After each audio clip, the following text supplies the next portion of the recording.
what is the delta between what's available today and what you can offer? And the answers to those questions were really strong. And obviously at this stage, they didn't have anything built, so it was all still hypothetical, but they had done the work to understand what their customers are looking for, why the market is less efficient than it could be, and how they're going to make the market much more efficient by solving customer problems and pain points.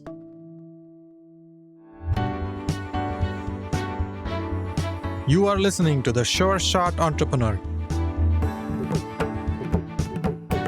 a podcast for founders with ambitious ideas. Venture capital investors and other early believers tell you relatable, insightful, and authentic stories to help you realize your vision. Welcome to The Sure Shot Entrepreneur. I'm your host, Gopi Rangan. I'm here with Neil Devani. He's the founder and managing partner at Necessary Ventures. Why is Necessary Ventures necessary? We're going to talk to him. We will ask him about his experience in venture capital. What kind of startups does he invest in? I know that he typically invests at the pre-seed stage, seed stage startups. What does that mean for him?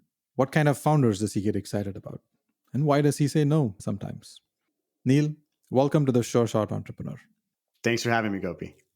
Let's start with you. You grew up in Northeast Pennsylvania in a small town, and then you became a lawyer and you worked in politics for a little bit and various other roles, and eventually you started your own venture capital firm.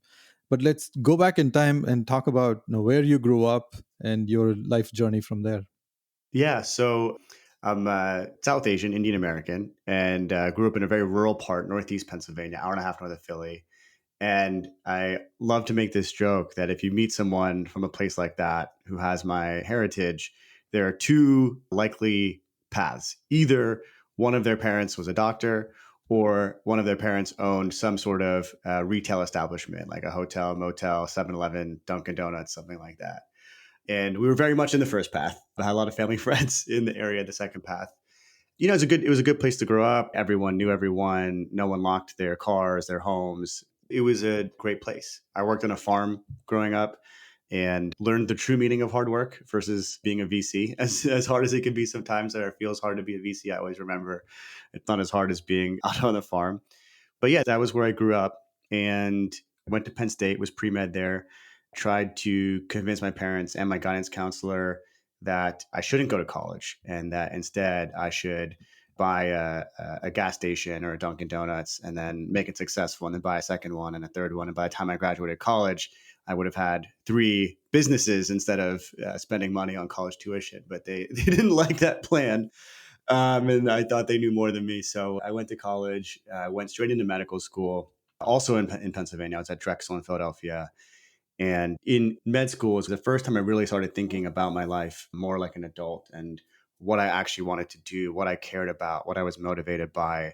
At the time, I was pretty frustrated as a medical student doing these clinical experiences and seeing how broken the healthcare system was and seeing that patients who didn't have insurance would end up in these clinics where they would be seen by students like me. And we could only see as many patients as we had time from an attending to volunteer to supervise us.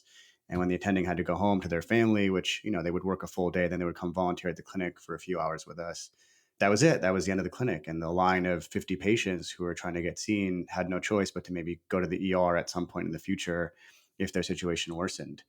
That was eye-opening and frustrating, as well as feeling like the experience of practicing medicine, evidence-based medicine, is pretty repetitive. The idea is that you see something thousands of times or 10,000 times, and then you know exactly what to do, and you're kind of like an algorithm. That was not very exciting to me. So I had to figure out my path, and that's when things started to really expand and change from there. You've made a few sharp turns in your career along the way. Yeah, so I did my second year of medical school, and then my third year, I did an independent study. I actually tried to just drop out, and my dean smacked some sense into me and said, "Hey, why don't you just take a year to figure out if you want to drop out and go do whatever you want for the year, and we'll save your seat." I really appreciate him doing that. He had no reason to do that other than just being a caring person, which he very much was. He was very much like a mentor. And so I took an independent study year and I was very excited about access to healthcare given the frustration I mentioned earlier. And so I go to DC and I get a job working in the Senate on healthcare policy. And this is right around the time of the Affordable Care Act becoming a concept and getting some momentum. The senator I was working for was named Arlen Specter. He was a senator from Pennsylvania. And that's how I got the job because I was from Pennsylvania. And the other reason I got the job was he had lost half of his staff very suddenly because he switched from being a Republican to a Democrat. And he had voted for the stimulus bill after the start of the global financial crisis and was told there's no way he'll win office as a Republican. He's not going to get the support from the party. So he said, okay, fine, I'll just become a Democrat. And so half the staff quit and they were trying to backfill. And I show up, as this young kid who's very excited about healthcare reform and they need a body pretty badly. So they slot me in and I get to really love that job. It's pretty exciting. In that job, I decided, okay, I'm going to go to law school so I can do more than just healthcare policy. I can do other types of policy then. And I let go of med school and I moved on to Stanford. And when I got to Stanford, by that point, I was already a little disillusioned about government and politics. It didn't take very long, but yeah, I had a little bit of maybe that's not what I want to do. What else am I interested in? And first year, first elective, I took this class called Sovereignty, Globalization, and Technology, which is code for Peter Thiel comes in twice a week or 3 times a week, I think it was, and talks about whatever he feels like for the class. And we all just sit there in amazement. So yeah, Blake Masters was in that class with me along with a few other people. And it was a very, very interesting path through how has technology shaped the world historically, and then how is it going to shape the world prospectively into the future? And the sovereignty and globalization piece is more the philosophical or political lens of what is the role and the impact on the sovereign individual and what is it on the collectivist global. It was a very, very interesting class. And so that led me to think, okay, I could do this work in government that I was thinking about, or I could do something in technology, which seems like technology is shaping the world and leading the world, and government is trying to keep up and pick up the pieces or just kind of clean up around the edges where things are not going well, but we keep moving forward with new technologies, and that's really what's making the world better. And so I decided, okay, I want to do something in technology. Problem is, I don't know anything about technology. I know basic science, I know chemistry, I know biology, physics. I've done the higher levels math you have to do for med school, but I didn't know anything about software, hardware, engineering. And so I reoriented my law school education. Luckily, Stanford was very flexible about getting outside the law school. They had a lot of pre approved classes in other programs, and the other programs were generally very welcoming. So I was able to do a lot of computer science and learn some engineering and design and some business and understand how do you build software? How do you build mobile apps, web apps? And I started doing that and joined a startup right out of law school. I did graduate, didn't want to, go through that conversation again with my parents of, hey, I'm going to do something else now. So I graduated, took the bar, and joined a fintech company. That was my entry into tech a long time ago now. But yeah, that's how I got started. I want to talk to you about necessary ventures and startups, but I'm very eager to ask you the question. Do your parents feel proud of you now that you're a venture capital investor, although you're not a doctor? I know they love me. I'll have to ask them if they feel proud. They're generally very sweet people, so I think they'll say something nice. What an amazing journey you've had from rural Pennsylvania in a household with healthcare as the most important topic, perhaps. And then you zigzagged along the way. You had such rich experiences in politics and in law and tech and later in investments and before you started your own firm. Let's talk about Necessary Ventures. What was the genesis for Necessary Ventures? Why did you feel like you wanted to start a firm? Yeah, so I had worked at two venture firms prior, and I had realized that if you're not the founder of the firm or at least a GP, you're really not getting the economic value of your work because you haven't done one of the most valuable things to facilitate the venture firm, which is raising money usually, right? So I had made some really good investments. Those investments were doing very well. And I started realizing I'm not going to get what I could have gotten if it was my firm or if I was a GP. So let me figure out how I can more quickly get to that path. I was getting a little impatient. I also had realized that the companies I invested in that were doing the best and the ones I cared about most were doing things that resonated with me in a deeper way, right? Back to med school and healthcare policy, I was always interested in this question of like, what's the impact of what I'm working on? What's my impact on the thing I'm working on? So when I looked at these companies, they were doing amazing things and they seemed to have this latent power that other companies didn't. And I started to anthologize what are those powers and how do we apply them to these companies in a more interesting and financially driven way. And that started to create this kernel of an investment thesis more broadly than just any industry thesis. I went and talked to a few different firms that I thought could be a good fit. Like they had the right kind of culture and mindset around the things I was interested in. And I couldn't get a job at any of them. So that was part of it. And also, like I said, the economic piece. And so I said, okay, well, I feel like I know what I'm doing on the investment side. I know how to source opportunities. I know how to diligence them. I know how to win a competitive deal. I know how to negotiate and structure deals. I have the legal background. And I also know how to work with entrepreneurs after I've invested. The only thing I don't know how to do is raise money for a fund. How hard could it be? Turns out it's a little challenging, not the easiest thing. But I learned that too, and that got us to necessary and got it off the ground. I can see the passion for venture capital and the passion to work with founders in your voice. What kind of startups do you invest in? At what stage do you get involved? How early is too early and how late is too late? Yeah, so we like to invest from our fund in the first round. Now, if the company has a product and has customers, that's fine. If there's a first round of financing, we're still interested. If they don't have a product and don't have any customers, that's also fine. That's where we often invest. So very, very early, we call it pre-seed. I feel like a lot of these terms have become somewhat meaningless. But when I say pre-seed, what I mean is we want to invest in the first round. That's what our fund does. We can lead those rounds. We're not religious about leading. We can be flexible, but that's how we invest from our fund and invest pre-seed. We also have a syndicate where we invest non-lead Series A onwards, and that's more of like a one-by-one opportunity. And we put those together with our LPs. Sometimes we're following on to a company that came from the fund, and sometimes we're making an investment that's not in the fund, but we think it's a great opportunity, just a different kind of thing.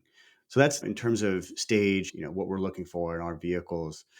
In terms of the types of companies, to talk about the thesis a little more, what we look at is this company doing something that's good? And instead of being an impact investor who tries to put that in an ESG framework or a SDG framework that then the company reports to the VC and the VC reports to the LP, what we're looking at is what is the good that the company is doing and how can we use that to help the company tell better stories to different audiences and use that story to attract great talent, keep that talent very engaged and retained for a longer period of time.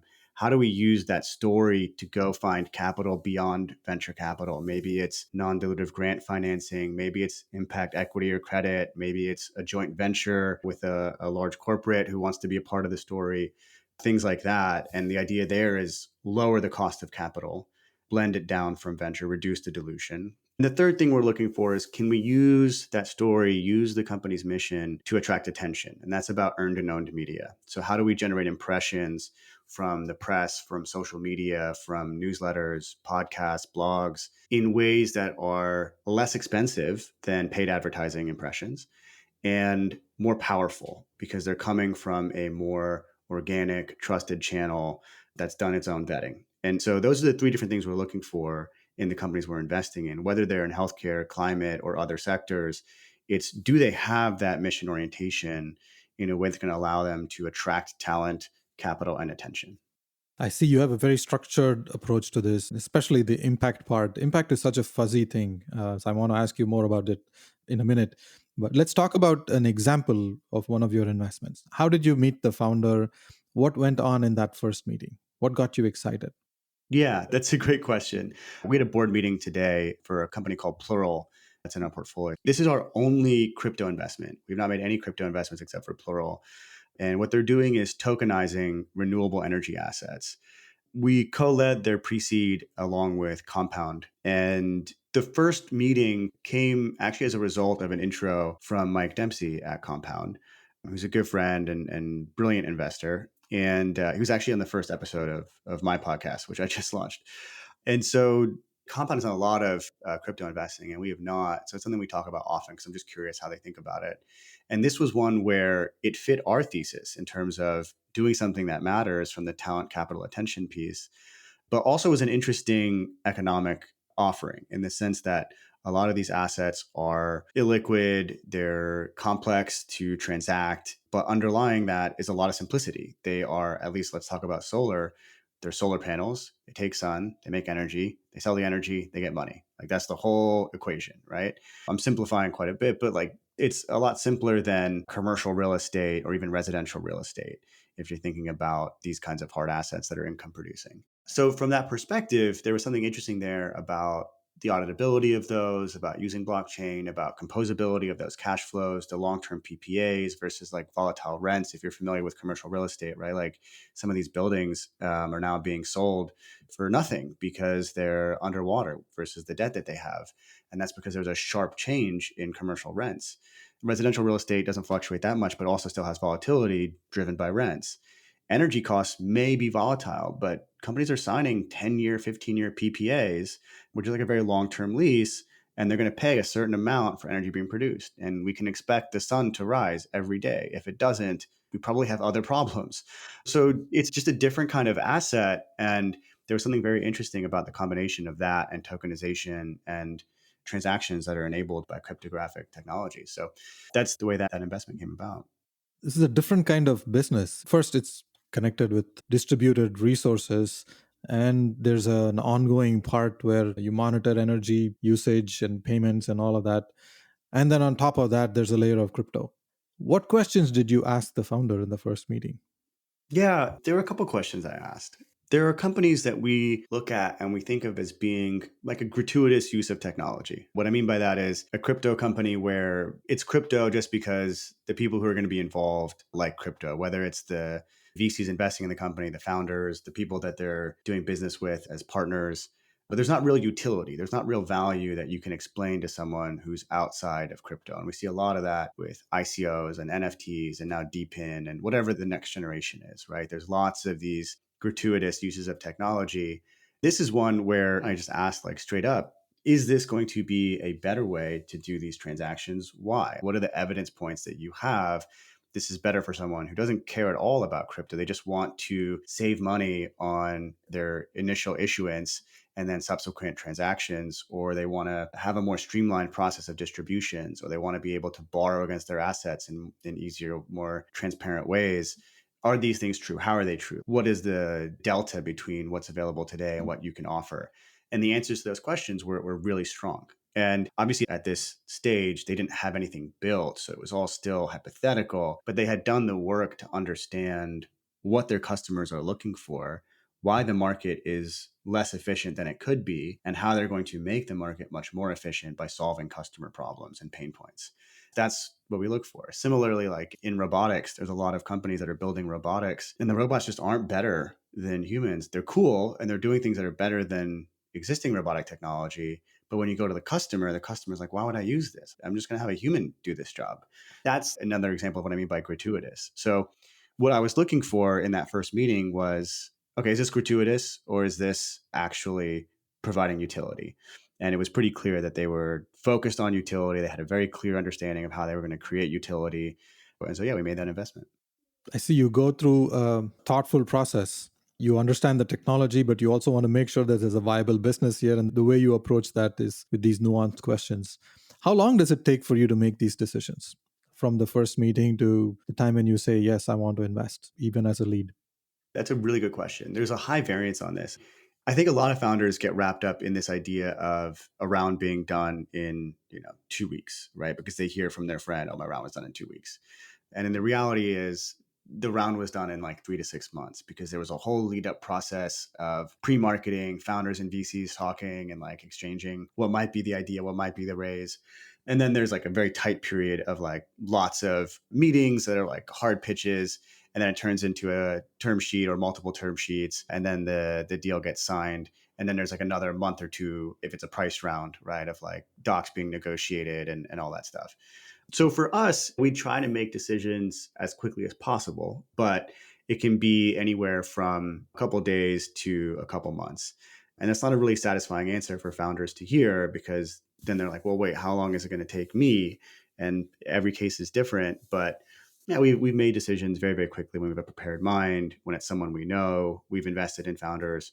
Some folks I've known for like over 10 years. That's a shorter diligence process on who this person is and their background and references and things like that, versus someone we never met before in a sector that we don't know as well, with a business model that seems kind of novel. That's going to take a little bit longer for us to figure out and get comfortable making an offer. I've been in VC for 15 plus years, and I remember in the early days in venture capital, there was no round that was done in a matter of days or even weeks. Like months was very common. And that was good for the founders and for the VCs because the founders used the time to really understand who this VC was, meet them in multiple forms, multiple formats of meetings. They had time to do back channel references on them with other founders. And the VCs also had the time to develop conviction and stay behind these founders for the long term. But in the world we live in today, where speed has become so important, all of that is gone. The founders and the VCs meet and they try to make a decision in one or two meetings. And that's very hard because the founders just go with the momentum of whoever's ready.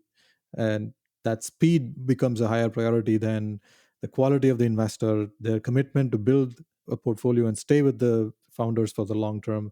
They don't optimize for that. And the same for VCs. They just form a flash conviction, which may or may not last. And they lose conviction and they don't like the startup anymore. And I've seen so many examples of that. So time is sometimes good. It's a good friend. It helps form long term bonds. Yeah, I think that's very, very true. There's value in founders getting to know VCs and understanding who they are, especially when they have multiple options. But I think a lot of folks just want to get done with it so they can go back to building the business. And so they over optimize on speed. And then they end up with VCs, like you said, who are making decisions not based on conviction and a deep understanding and first principles thinking, but based on who else is investing or who invested in the last round or what's the KPI today. And the KPI today may actually impact what it's going to be in 6 months, 12 months, 18 months. It may not. It may be completely unrelated.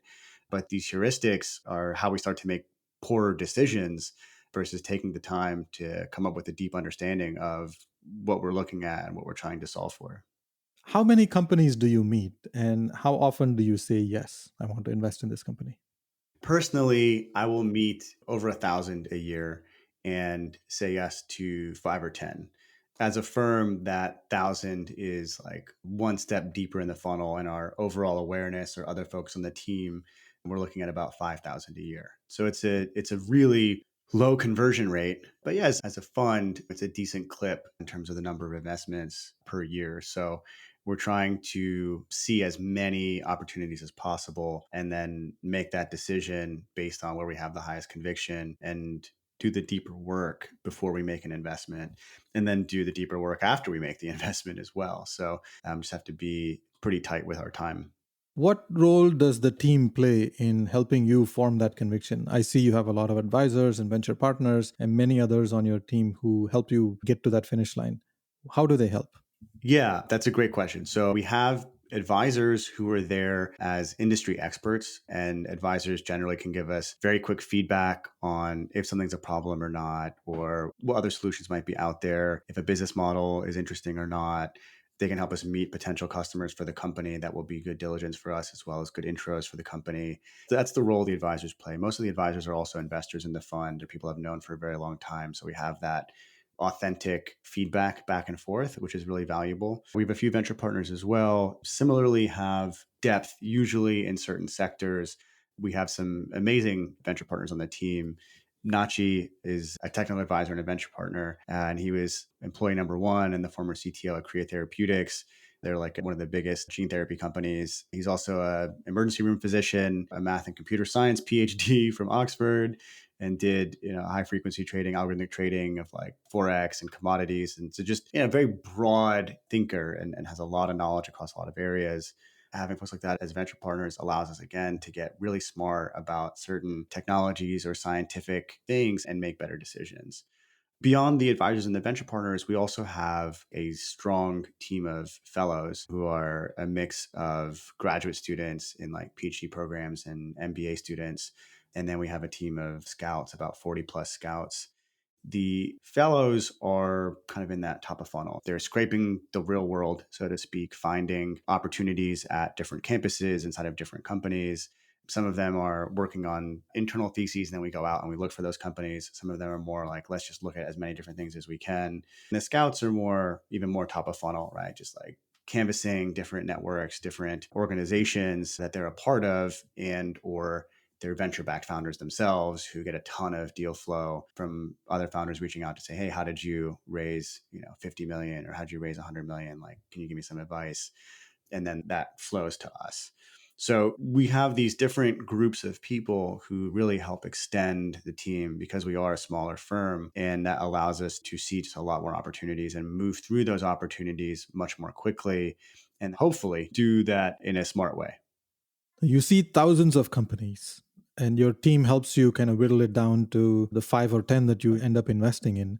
Now, you probably come close to 25 of them before you get to the top 5 or 10. And you probably take multiple meetings with about 50 to 100 companies per year. Now, you take a serious look at them. What's your most common reason to say no? I'm not asking about how do you get from thousands to the top 200, 300, but once you meet the founders a few times and they're in the top 100, 200 startups that you take a serious look, what's the most common reason for you to say no? I'll give you the general answer first, and then I'll drill down to just one thing. It's like a red flag of a like hole in their knowledge or experience, which is so many different things. But like the way I feel about it, the way I think about it is I would like this except for this one thing. And that one thing is like this founder or this founding team just has no knowledge or experience about marketing this kind of product. So that's definitely going to be a challenge. Or they have no knowledge or experience about building this kind of product. So that's if I say that as like the general answer, there's one like very weak part of their game of the total package. And that's a challenge. If I go much narrower and give you a very specific answer, it's not understanding their customer well enough. So maybe they can build a product really well, they have marketing experience, and they have all the things. They just haven't spent enough time with the customer to really understand the customer, to have empathy, to be able to predict how is the customer going to respond to this kind of offering, this kind of pricing, this kind of copy in an ad, like these kinds of things. Amazing founders know their customer sometimes better than the customer even knows themselves. And if we just feel like the founder or the team lacks that empathy, hasn't done the work to understand that, that's probably the biggest reason and the most common reason that we're like, okay, this is not going to be a good investment. And that's a combination of both data, numbers, quantitative stuff, and also your gut feel and subjective things that sometimes it's even hard to explain to founders why you can't get there. Yeah, and that's also like outside of deep tech. In deep tech, the number one reason we don't invest is because we just don't think it's going to be interesting enough. Assume that the team can achieve what they say they're setting out to do, and just assume the science and the technology part is possible. It's still not interesting enough because it's like a 20% improvement on something that is not a top priority to be improved that marginally. And if it was an order of magnitude improvement, you could get some attention, but even then, it's not a top priority. Companies that are like, "Oh, we're going to affect this process and we're going to make this process 20% better." It is kind of in a way that customer empathy, because like no customer is going to give them the time of day to improve this one input by 20%. It has to be significantly better. That's another very common reason we pass on the deep tech side. Neil, you're really opening up and you're sharing your thought process and how your mind works, what goes on in the team, what conversations you have. This is incredibly helpful. I want to talk about impact. You mentioned Mhm. earlier impact. I see that you focus on impact from the startup side. I'm curious to see if you also measure impact of your work at Necessary Ventures. Yeah, that's a great question. So we try to be very careful to overemphasize what we can do for founders and not be those investors who promise the sun and the moon and then don't deliver on anything. And so thoughtful about where we are in our journey as a firm and where we want to be. When we look at the companies we're investing in, as I mentioned, they generally have this inherency where they should be able to outcompete the market for talent, for capital, and for attention because they have this mission based narrative. My V0 of this was just realizing that this was a thing and documenting these inherencies. My V1 is trying to help the companies by sharing case studies of what I've seen other companies do very well. And V2, which is where we are now, is getting our hands dirty, helping companies a little bit. So helping founders find people that they can hire and figure out how to talk to the talent market generally about the company's mission to attract great people, and how to talk to the team and build a culture where people understand the value of their work and the value of the mission of the company. So that's kind of in this V2 strategy of getting our hands dirty. Similarly with capital, it's like helping founders think about where they can find capital beyond VC and whether it's worth it or not, how they should sequence talking to VCs versus potentially talking to impact investors or finding other sources of capital. For example, we have a company that's looking at doing like a sale leaseback strategy because they have physical space as part of what they're doing. So that's another thing that's kind of marbled into this capital vector. And thinking about these strategies and now actually starting to get our hands dirty with it is another thing that we do. And then on the attention piece, that third vector, the work there is starting to look like us in partnership with a messaging firm called Needle PR, where we've been able to put together certain playbooks and best practices and packages for founders to go out and attract attention to the business. Those are things that I would say are in this V2. And then there's a future V3 or V4 that looks more like a platform version of Necessary Ventures. And our value add comes from like a platform team. I think that's probably where we'll end up. We may take other paths, but that's the current thinking. It's refreshing to see this perspective that you're actively prioritizing how to create impact and how to measure impact. Good luck in the next iterations of the version to get to V3, V4, and to the platform. We're coming towards the end of our conversation, and I want to ask you about your community involvement. Is there a nonprofit organization you are passionate about? Which one? There's a few nonprofits that I care about a lot. So Upsolve is a nonprofit that I've been working with and supporting for a while. It's basically TurboTax for bankruptcy. And now they're working on similar approaches to other legal problems. So for people who don't know, if you want to file bankruptcy, you have to go to federal court to do so. If you are in $100,000 of medical debt, you probably don't have the extra money to hire a lawyer or the cognitive capacity to expend cognitive load on figuring out how to file a multi-100-page document in front of a federal judge, where if you are incorrect or you lie or something, you could go to prison, right? Like it's somewhat high stakes. And so people are stuck and they don't file for bankruptcy when they should or they could. And so this company is solving this access to legal services problem by using software. And they have done an amazing job of making it very easy to help people get out of debt and get through bankruptcy. And they've helped clear, $600 million plus of debt at this point. They have hundreds of thousands of people that they've helped. And it's just an amazing, amazing nonprofit. Neil, thank you very much for spending time with me. This is a very fun conversation. We could have easily spent another hour or two to talk about Necessary Ventures, but we have to conclude now. I am excited to share your nuggets of wisdom with the world. Thanks, Gopi. It was a pleasure. Thank you for listening to The Sure Shot Entrepreneur. I hope you enjoyed listening to real-life stories about early believers supporting ambitious entrepreneurs. Please subscribe to the podcast and post a review. Your comments will help other entrepreneurs find this podcast. I look forward to catching you at the next episode.